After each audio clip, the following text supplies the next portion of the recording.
হ্যাঁ sir. Hello, এই যে এই জায়গাটা লেখাটা স্টার্ট হবে let G1 G2 be two groups with respect to binary operation multiplication the Cartesian product of them is এত, তারপরে এই যে ডবল স্টারটা আছে এই ডবল স্টারটা এখান থেকে শুরু হবে। আচ্ছা let x1 x2 belongs to এত we define এত, তারপর এখান থেকে so G1 G2 is a group here দরকার নেই G1 G2 is a group with respect to এত, ওই ডাইরেক্ট প্রোডাক্টটা মানে পরিষ্কার করে লেখা নেই। আচ্ছা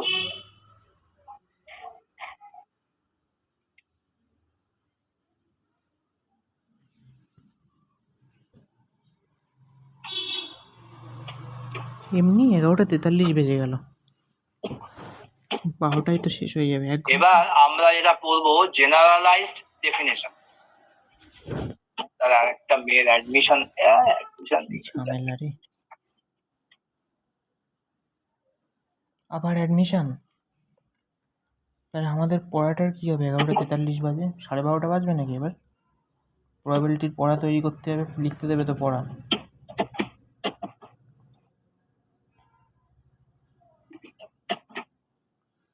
ও ছাতা।